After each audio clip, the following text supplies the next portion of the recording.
This is Windows RG, a Flash parody of Windows Millennium Edition created by James Webb in 2001. It's since become absolutely legendary among the Windows and PC community, with plenty of videos made online covering it. There's a good chance if you're watching this video, you already know what it is. This parody primarily mocks Windows Millennium Edition and honestly Windows 9X in general for its ability to randomly blue screen, crash, and just be an overall pain in the ass. While you could argue that some of it has actually aged pretty well considering the absolute dumpster fire that is Windows 11 today, it is still a parody. It's not a real thing. Or is it? Oh no.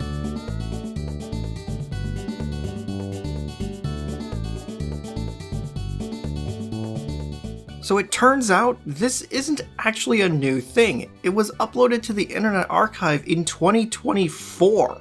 I just had no idea it existed, and there's a good chance that you didn't either until fairly recently, when Michael MJD published a video covering this mod. This is how I found out about it, and as soon as I was sent this video, I knew I had to get my hands on this. You can probably guess what this is. This is supposed to be Windows RG recreated inside Windows Millennium Edition, because what else would it be based on? And I mean, it looks pretty convincing on the surface.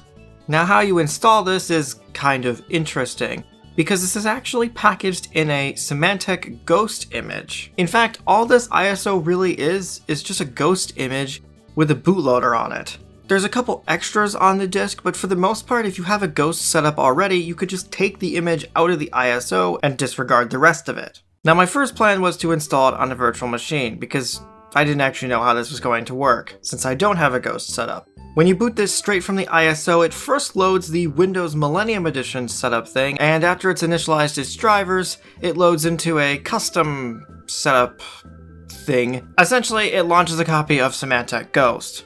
And from here, it's just a matter of restoring the image to the hard drive. It's pretty straightforward. And on my modern computer here, this should be pretty instant.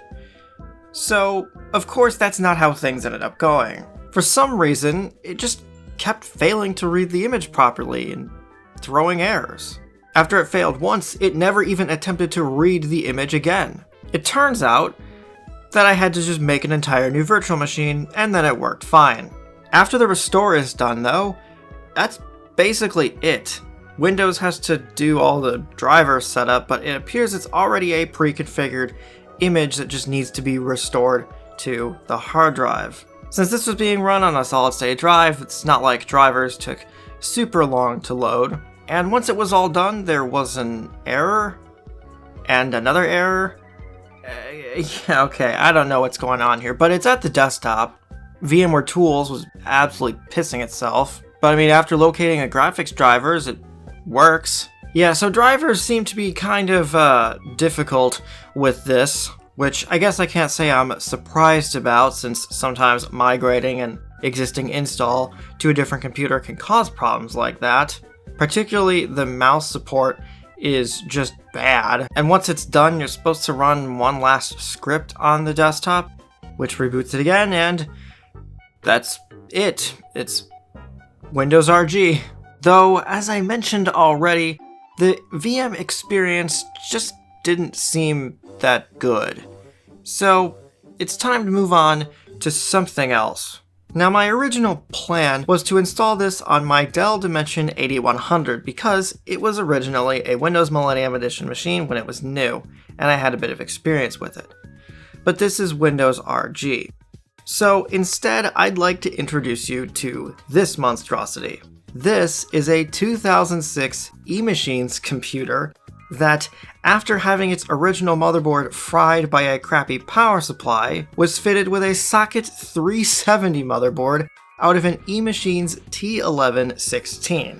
It has an Intel Celeron 1.2 GHz processor, 384 MB of RAM, and for some reason, an ATI Rage XL GPU.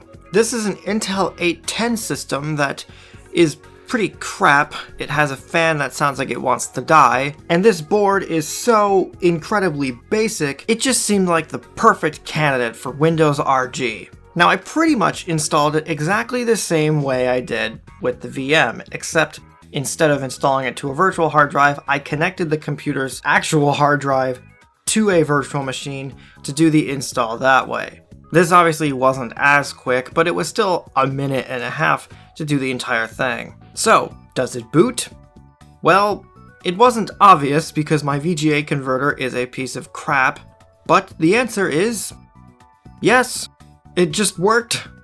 Now, since I've already covered the process once, I won't go through everything again, but what I will say is that, as you would probably expect, the driver installation process was much slower on an actual machine. And I was expecting to get stuck in driver hell, if you will, because I don't actually know what like half of the hardware on this board is, but it turns out that this had a lot of drivers for this computer built in already, including the ATI GPU, which, to my knowledge, isn't standard on Windows ME. And another observation I made is that it just seemed like it was working a lot better. There were no errors thrown this time like there were in a VM. So now that it's installed and running, what can you do with Windows RG? Well, first of all, we need an appropriate system wallpaper. There's actually quite a few wallpapers from Windows 98, Windows 2000, Windows ME, and even Windows XP, but we'll go with this one since it's easily the hardest on the computer. One of the most obvious things is that all of these start menu functions have been replaced with Windows RG functions. You can actually see that the game is kind of given away here because Windows reports it's all in the same folder. I wanted to go and find this folder to look at what was under the hood, but then I remembered this was Windows RG. It turns out that all of the normal Windows files are hidden by default. In the magic folder, we can see a lot of fun stuff with this absolutely incredible wallpaper. You can open Word RG with the help of Clippy. You can update Windows, and this one seems to have aged oddly well. You can crash the computer, which, I mean, does what it says. In fact, I don't know if this one was supposed to do anything, but it did actually mess up the computer pretty badly. You can do whatever this is. You can play solitaire. You can order food. You can browse the internet. You can paint and even get help. Yeah, so look, it's Windows RG. You probably already know what it is. But if for some reason you don't know what Windows RG is, this is probably the most incredible thing. It actually has a copy of the original built in. This is maybe the coolest thing about this entire mod. And I mean, comparing them side by side, it's a pretty good recreation. So the obvious question is, could you actually use Windows RG? Well, yeah, I mean, it's just Windows Millennium Edition. Of course, there's going to be some quirks. Because of the whole RG stuff, a lot of the actual Windows things have been hidden. So if you wanted something like the actual Windows Media Player, you'd have to go to the Windows folder and make a bunch of shortcuts. Another thing is that Control Panel, as far as I'm aware, is entirely hidden. And you don't actually have a super functional start menu. So there are limitations. Nonetheless, I did try and install a bunch of old random software anyway, just to see how it would do.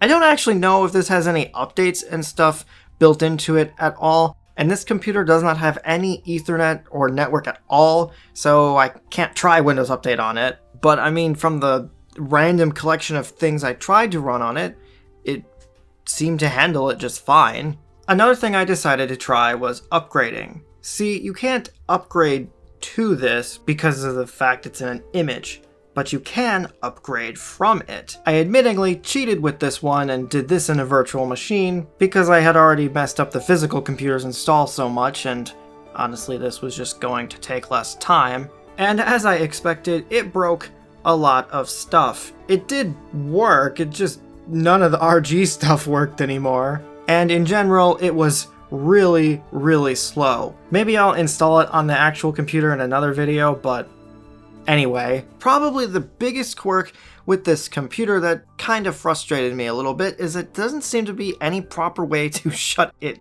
down other than with the power button.